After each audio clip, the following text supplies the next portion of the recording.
नमस्कार, मी प्रमोद काळे. मागील व्हिडिओमध्ये पाहिलं की आपण आदिवासी विकास आयुक्त लीना बनसोड ज्या मॅडम आहेत तर त्या कशा प्रकारे एफपीओ घोटाळा करतात.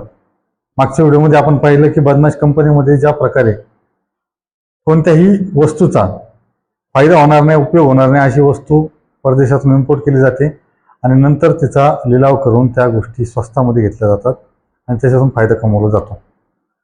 आता त्या धर्तीवरती लीना बनसोड यांनी काय केलेलं आहे की त्यांनी आदिवासी विकास विभागाच्या एफपीओ योजनेअंतर्गत 160 प्रकरण दिलेले आहेत. त्याच्यापैकी बहुतांश प्रकरणे अशा आहेत की काहींना रस्ता नाही, काहींना लाईट नाही, काहींना वीज नाही, काहींना रॉ मटेरियल नाही, काहींना लोकांना अनुभव नाही, काही लोकांनी पैसे त्यांच्या वेगवेगळ्या कारणासाठी ते खर्च केलेले आहेत. असं अनेक उदाहरणं त्याची, अनेक गोष्टी आपल्याला त्याच्यातले सांगता येतील.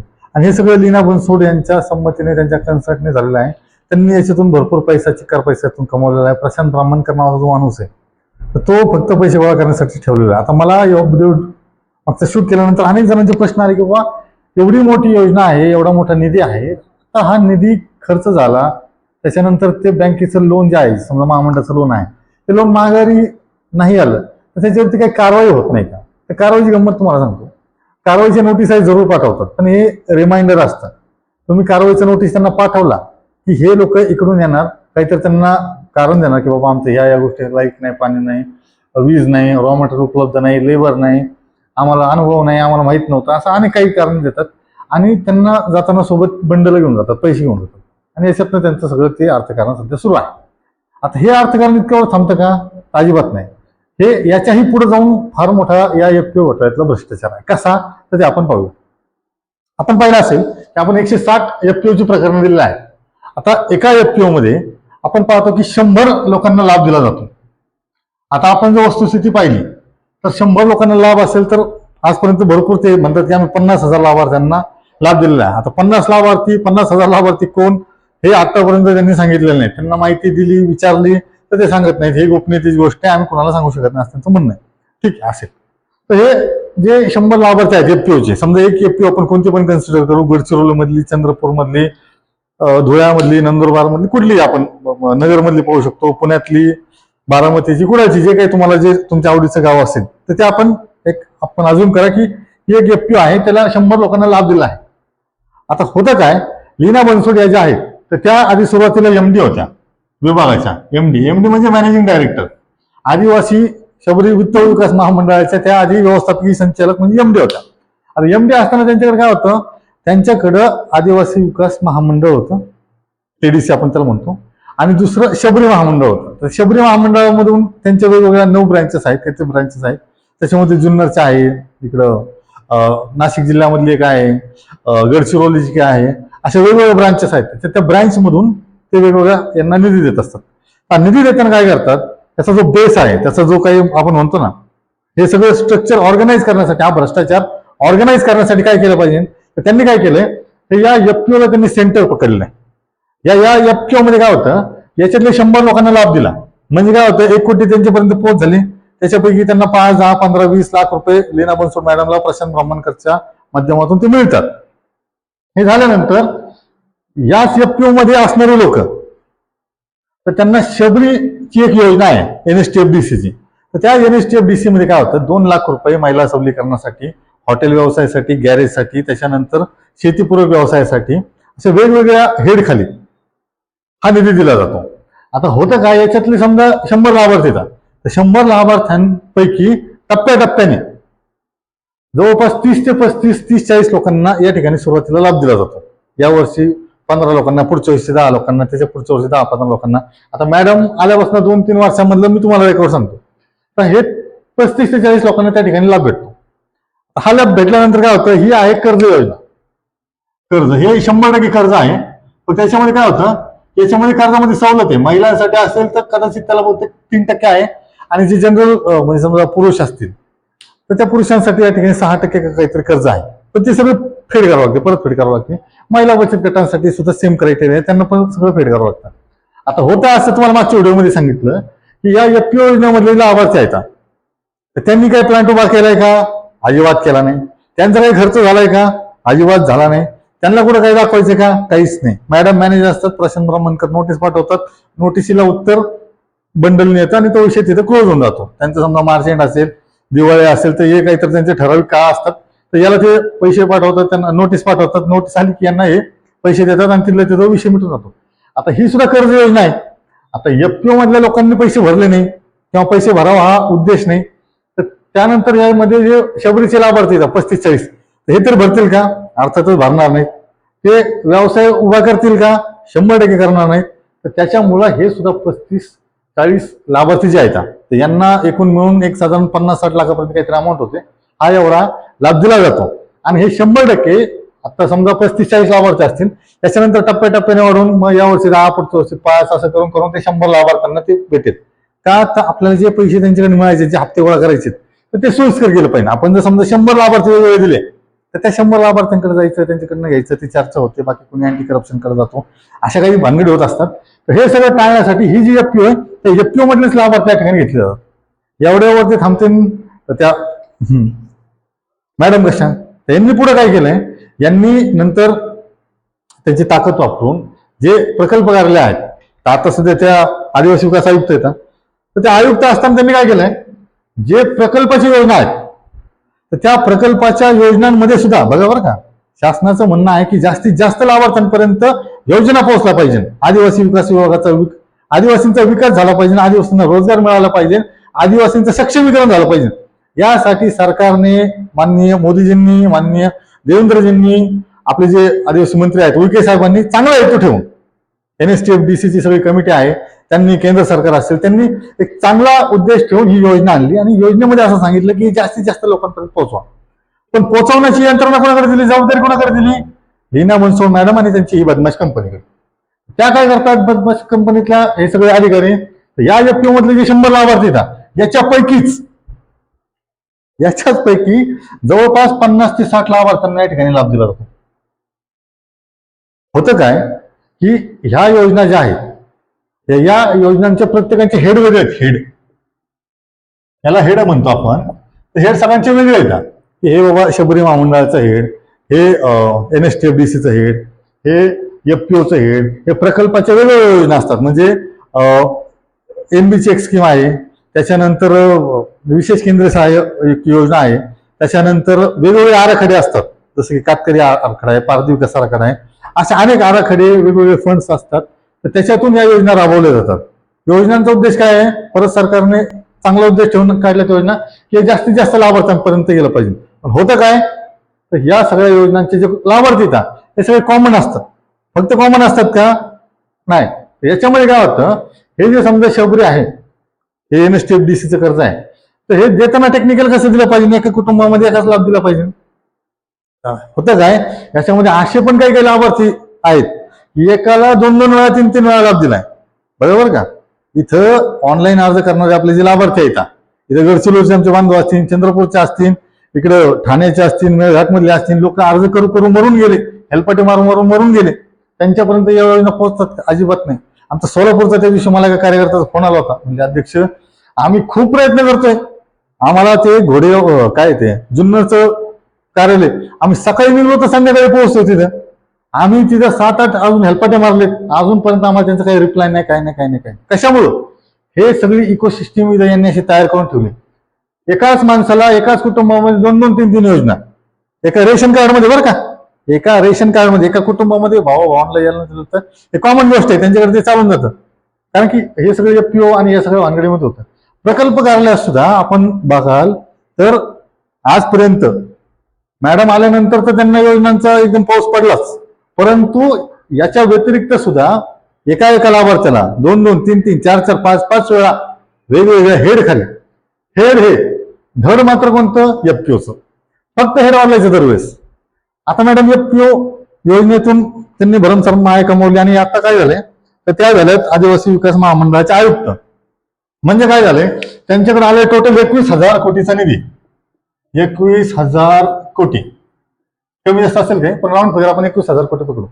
तर त्याच्यापैकी काय झालंय, 6,500 कोटी जो आहे तो डायरेक्टली आदिवासी विकास विभागाला जातो आणि बाकीचा इतर जो निधी आहे तर तो वेगवेगळ्या विभागांना दिला जातो. उदाहरणार्थ आपला रस्ते विकास करण्यासाठी जो सार्वजनिक बांधकाम आहे त्यांना जातो, काही जलसंधारणला जातो, काही मृदू संधारणला जातो, काही आपल्या ऍग्रिकल्चर डिपार्टमेंटला जातो, कृषी विभागाला, काही पाटबंधारेला जातो, काही MSCB ला जातो, काही त्याच्यातला DIC जे आहे, जिल्हा उद्योग केंद्र आहे, यांना जातो. असा वेगवेगळ्या ठिकाणी हा निधी जात असतो. मग आता हा निधी जात असताना सुद्धा काय होणार किंवा काय केलं जाते, तर हा निधी जाताना सुद्धा नवीन जी समजा एखादी योजना आहे, तर या योजनेमधले परत समजा लाभार्थी द्यायचे. समजा आपल्याला याच्यातून 50 लाभार्थी निवडायचे, 50 पैकी याच्यातले 30 लाभार्थी याच्यातलेच घेणार. उद्या पशुसंवर्धन विभाग आहे, पशुसंवर्धन विभागाची योजना आणायचं, त्याच्यासाठी समजा लाभार्थी लागणार आहेत, त्याला सुद्धा कोणता या FPO मधले जे 100 लोक आहेत, तर यांनाच या ठिकाणी परत पुढचा या ठिकाणी लाभ दिला जाणार.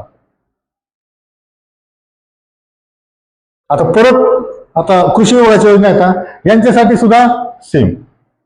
म्हणजे आपण जर बघितलं की शासनाचा उद्देश काय आहे, इथल्या आदिवासींच्या हाताला काम भेटलं पाहिजे, त्यांना रोजगार मिळाला पाहिजे, त्यांचं सक्षमीकरण झालं पाहिजे, ते स्वतःच्या पायावर उभे राहिले पाहिजे.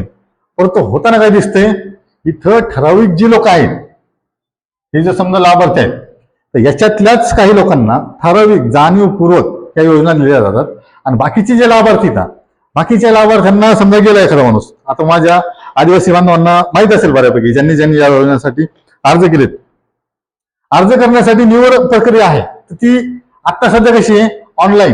कोणी जर तुम्ही गेले ना, तर त्याला अर्ज करण्यासाठी ऑनलाईन अर्ज कसा असं सांगितलं जातं, ऑनलाईन.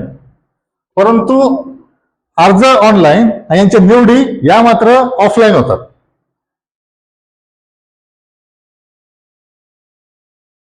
आणि या होताना अर्थातच त्याचा बेस काय मानला जातो, हा मानला जातो. आता असं जर समजा सुरू राहिलं, तर मला सांगा, आदिवासीतल्या किती लोकांना योजना भेटू शकतील, किती लोकांचं सक्षमीकरण होईल, किती लोकांना त्यांच्या हक्काचा जो अधिकार आहे, जे शासनाने त्यांना सांगितलेलं आहे की आम्ही तुम्हाला रोजगार देऊ, किती लोकांना भेटू शकेल.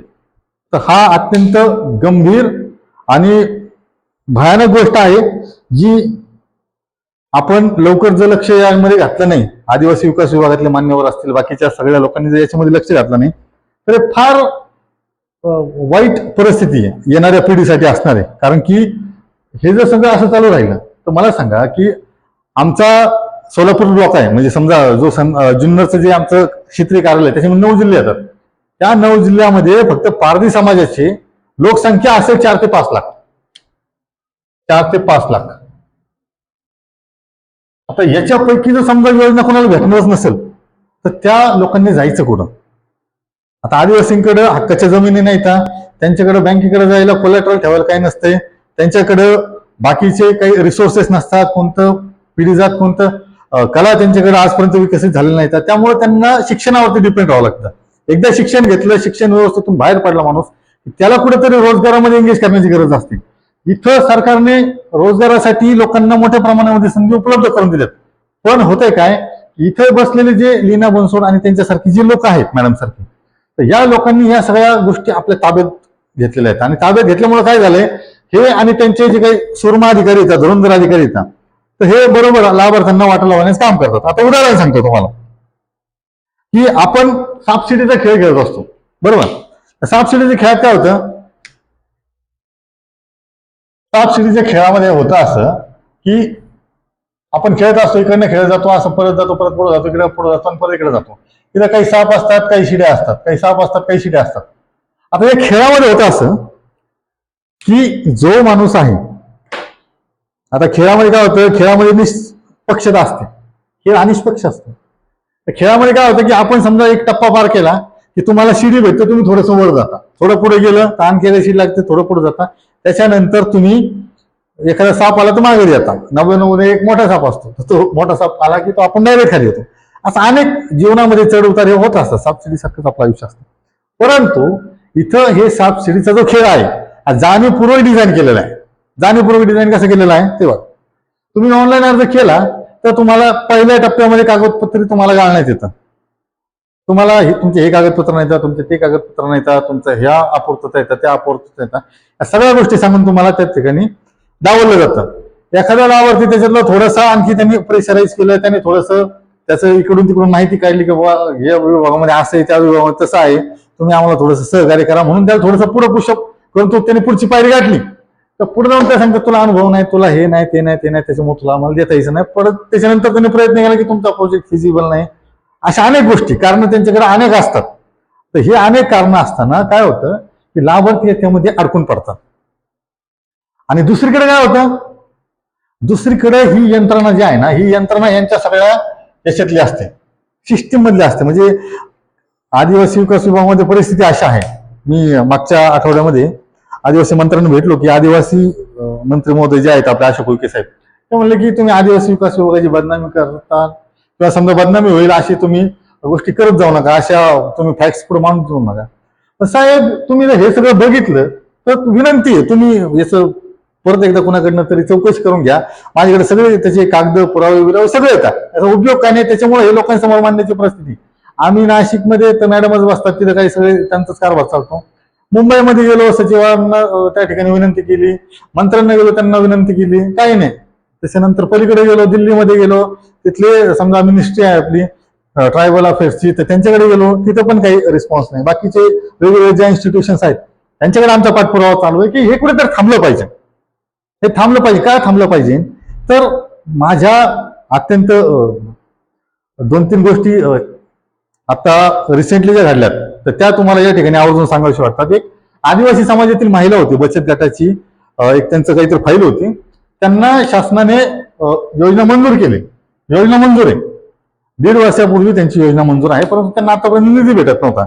तर त्यांनी वारंवार विनंती करून त्यांना सांगितलं अधिकाऱ्यांनी की बाबा आमचा असा असा निधी आहे, आमचा असं असं प्रपोजल आहे, आम्ही मशिनी खरेदी केल्यात, तुम्ही कृपया व्हिजिटला या, हे सगळं व्हेरीफाय करा आणि या ठिकाणी आम्हाला व्यवसाय करण्याची संधी द्या, माणसाला माणसं देण्याची संधी द्या, आम्हाला पण थोडंसं पुढे येण्याची संधी द्या तुम्ही. तर त्या ठिकाणी अधिकारी आले, अधिकाऱ्यांनी व्हिजिट केली आणि दुर्दैवाची गोष्ट बघा, तर त्या बचत गटाची सचिव, आता कोणताही बचत गट असेल, कुठली कंपनी असेल, सहकारी संस्था असेल किंवा कोणती इन्स्टिट्यूशन, याची सगळ्यात जास्त किंवा जी डॉक्युमेंटेशन ठेवण्याची जबाबदारी असेल, त्याची जी माहिती असेल, त्याची आकडेवारी जी असेल, ही आकडेवारी त्या सचिवांकडे असते, बरोबर. तर त्या सचिवांची त्या ठिकाणी डिलिव्हरी झाली होती आणि त्यांचं ऑपरेशन पण झालं होतं, फॅमिली प्लॅनिंगचं सिझर झालं होतं त्या माता भगिनीचं. तर त्याच्या प्रकल्प अधिकाऱ्यांनी त्यांना सांगितलं की तुम्हाला याच्यातली माहिती नाहीये, तर तुम्हाला आम्ही त्याचा लाभ देऊ शकत नाही, तुमचे सचिव वेळेत उपस्थित नाहीत. अहो मॅडम, आपल्या आदिवासींमध्ये एक तर लोक डिलेव्हरीसाठी बाकीच्या सगळे जे काही समजा बाळणपणातले गोष्टी असतात, म्हणजे त्यांना डोस देणं असेल, त्यांना समजा जे काही समजा आपण म्हणतो त्या गोळ्या भेटतात, तर त्या असतील किंवा बाकी त्याच्यानंतरचे समजा जे काही समजा लसीकरण वगैरे असेल, हे आदिवासी करत नाहीत. आमच्यासारख्या लोकांनी थोडंसं त्यांचं प्रबोधन करून त्यांना कुठेतरी या सगळ्या मुख्य मार्गामध्ये यायला लावलंय. परंतु तुम्ही जर सांगत असाल की काल परवा त्याचा डिस्चार्ज झालाय आणि तुम्ही आज सकाळी 10 वाजता त्यांना म्हणताय की तुम्ही का आला नाहीत, आम्हाला का तुम्ही इथे तात्काळ ठेवलंय, सकाळी 10 वाजता तुम्ही ऑफिसमध्ये नसता 4-4, 5-5 दिवस, त्यावेळेस तुम्हाला कोणी विचारणार नाही. परंतु आम्ही तुम्हाला भेटायला इथं यायचं 200 किलोमीटर 500 किलोमीटर, त्यावेळेस तुम्ही आम्हाला भेटणार नाही का. आणि तुम्ही एक दिवस व्हिजिटला आलात, बाळंतीण बाई आहे, थोडासा वेळ लागू शकतो किंवा येऊ पण शकत नाही, तिचे जर समजा तशी कंडिशन नसेल तर तुम्ही त्यांना प्रेशराईज करायचं, त्यांना दमदाटी करायची, त्यांना लाभापासून वंचित ठेवायचं. अशा गोष्टी जर समाजामध्ये घडत राहिल्या तर आदिवासींचा कसा विकास होणार. आणि दुसरीकडे मात्र जे समजा या एफपीओ मधले लाभार्थी येतात, तर यांची सिस्टीम अशी आहे, आता ही योजना आहे शबरीची, ज्याच्यामध्ये 35-40 लोकांना लाभ देतात, तर इथं 2 लाखाची तुम्हाला योजना घ्यायची असेल तर तुम्हाला या ठिकाणी अनुभवाचा दाखला लागतो. पण इथे 1 कोटी तुम्हाला घ्यायचे, 7 कोटी घ्यायचे, 5 कोटी घ्यायचे, त्यासाठी तुम्हाला अनुभवाचा दाखला लागत नाही. म्हणजे तुम्हाला संडास बाथरूम बांधण्यासाठी अनुभवाचा दाखला लागतो, सर्टिफिकेशन लागतं की तुम्हाला आरसीसी बांधकाम करण्याची परवानगी आहे का, तुम्हाला अनुभव आहे का, तुमच्याकडे स्टॅबिलिटी सर्टिफिकेट वगैरे तुमचं सगळं तुम्ही करू शकता. हे कशासाठी, संडास बाथरूमसाठी, जे काही किरकोळ अमाऊंट आहे. म्हणजे कोट्याने द्यायचं, जिथे 100 मध्ये तुम्हाला इमारत बांधायची, तिथं मात्र तुम्हाला कोणताही अनुभव लागत नाही. तुम्ही आता मी जबाबदारीने सांगतो, ज्या काही एफपीओ या ठिकाणी निवड झालेल्या आहेत, हे जसे 100 लाभार्थी 160 लाभार्थी येतात, तर यापैकी बहुतांश संस्था अशा आहेत की ज्यांचं पहिलं ट्रान्झॅक्शन हे फक्त बँक अकाउंट ओपनिंग आणि हे पहिलं ट्रान्झॅक्शन झाल्यानंतर जे दुसरं ट्रान्झॅक्शन आहे मेन ट्रान्झॅक्शन, तर हे असतं 1 कोटी 1.5 कोटी 2 कोटी. म्हणजे क्रिकेटमध्ये आपण बघतो की पहिले बॉल पर सिक्सर, आणि इथं सिस्टीम अशी की पहिले बॉल पर 1 करोड. तुम्ही काय करायचं नाही, तुम्ही फक्त अकाउंट ओपन करा, एफपीओचं रजिस्ट्रेशन कुठेतरी येडवाकडे करा, सहकारी संस्थेत किंवा ऑनलाईन, जे आपलं उद्योग मंत्रालय त्यांच्याकडं, आणि त्याच्यानंतर तुम्हाला लगेच 1 कोटी भेटणार. अशा सगळ्या गोष्टी आहेत. तर समजा तुम्हाला यासाठी 2 लाख घ्यायचे तर तुमच्याकडनं 2-2, 3-3 जामीनदार घेतले जातात आदिवासींकडनं. जे समजा गोर गरीब येतात कुठून तरी आलेत, म्हणतो आम्हाला छोटंच हॉटेल टाकायचं आहे, एखादं समजा आम्हाला महिला म्हणते एखादी मला पापडाचं समजा मशीन टाकायचं, उद्योग व्यवसाय करायचा आहे, लोणचं काहीतरी करायचंय, तर त्यांच्यासाठी तुम्ही प्रेशराईज करून त्यांना 2-2, 3-3 जामीनदार घेता. आणि इथं 1 कोटी, 2 कोटी, 5 कोटी, आणि त्याला कोणताही जामीनदार नाही. यांना तुम्ही धमके देणार लाभार्थ्यांना, तुमच्या प्रॉपर्टीज अटॅच करू, तुमच्या जामीनदारांच्या प्रॉपर्टी अटॅच करू, आणि इथं यांचं काय अटॅच करणार? या अशा अनेक गोष्टी आहेत, तर या समाजासाठी खूप घातक आहेत. आमची विनंती आहे इरालच्या मान्यवरांना, इरालच्या आदिवासींना, इरालच्या आदिवासींच्या नेत्यांना की याच्याकडे आपण लक्ष दिलं पाहिजे. मित्रांनो, आपण पाहिलं असेल मागच्या आठवड्यामध्ये नीटचा पेपर फुटला आणि खूप अख्ख्या महाराष्ट्रामध्ये, राज्यामध्ये खूप गदारोळ झाला. त्याच्यामध्ये वेगवेगळे शिक्षक आहेत, क्लासेस चालवणारे, तर या लोकांचं, मोठमोठ्या लोकांचं नाव येतं.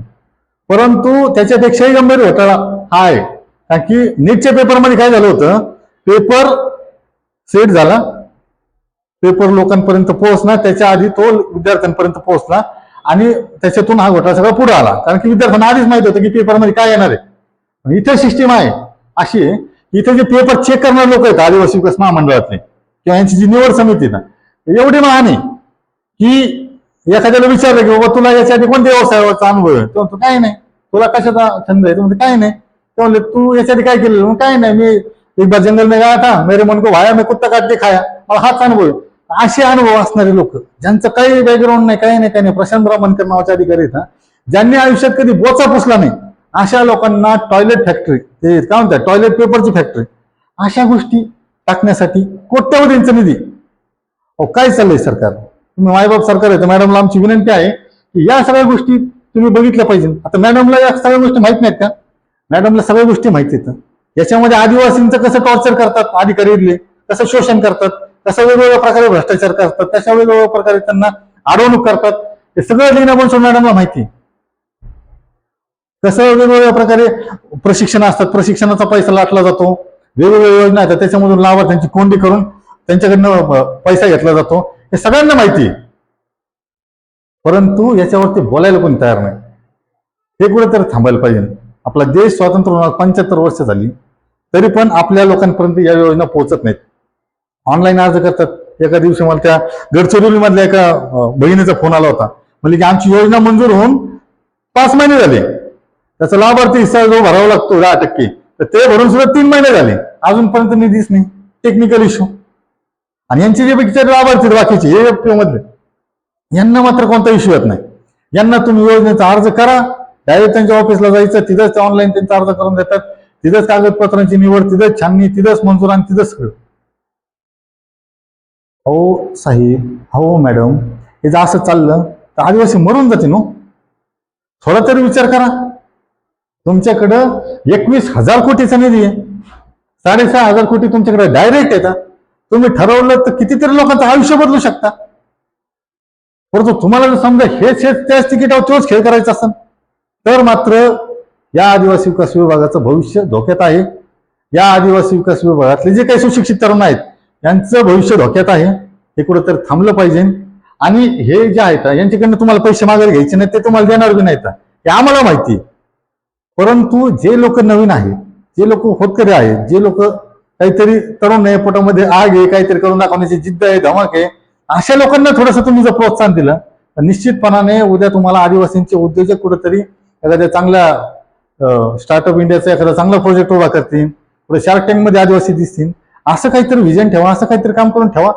हेच लाभार्थी प्रत्येक योजनेमध्ये, हेड फक्त वेगळं आणि लाभार्थी कोणते तेच लाभार्थी. हे जर असं चालू राहिलं तर आदिवासी संपून जाईल. मॅडमला आमची विनंती आहे, तुम्ही फार हुशार आहात, तुम्ही फार तज्ज्ञ आहात, तुम्ही फार शिक्षण घेतलेलं आहे, तुम्ही फार चांगल्या सगळ्या गोष्टी आजपर्यंत करत आलेला आहात, त्याच्याबद्दल आमचं दुमत नाही. ते करप्शन करत असताना तुम्ही आम्हाला त्याच्याशी घेणं देणं नाही, परंतु निदान लाभार्थ्यांपर्यंत या गोष्टी पोहोचल्या पाहिजे. याची जर तुम्ही दक्षता घेतली, याची जर तुम्ही काळजी घेतली तर निश्चितपणानं हे होईल. आणि हे जे तुमचं आहे, हे एफपीओचं काय म्हणतात, ते जसं यांचं असतं काय, एखादं गव्हर्नमेंट स्थापन करायचं, एखाद्या समजा नवीन गोष्टी सुरू करायच्या, त्यावेळेस कॉमन मिनिमम प्रोग्राम असतो. तर हा तुमचा जो कॉमन बेनिफिशियरी प्रोग्राम आहे,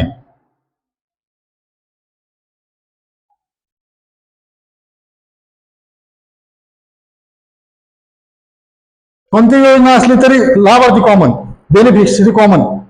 तर ही जी तुमची कॉमन बेनिफिशियरी प्रोग्राम आहे, हा किमान काही दिवस तरी बंद ठेवा, काही दिवस तरी बंद करा. नवीन ज्या योजना येणार आहेत, नवीन जे बजेट आलेलं आहे, याच्यामध्ये नवनवीन लोकांना, नवनवीन तरुणांना, नवनवीन उद्योजकांना, नवीन महिलांना, नवीन तरुणींना, नवीन जे काही आयडियाज आहेत यांच्यासाठी तुम्ही थोडंसं या ठिकाणी सहकार्य करा. त्यांना यासाठी प्रोत्साहन द्या. ही तुम्हाला नम्रतेची, कळकळीची विनंती आहे. याच्याच बरोबर हे समजा लाभार्थ्यांचं झालं, याच्या व्यतिरिक्त अत्यंत काही गंभीर प्रकार येतात.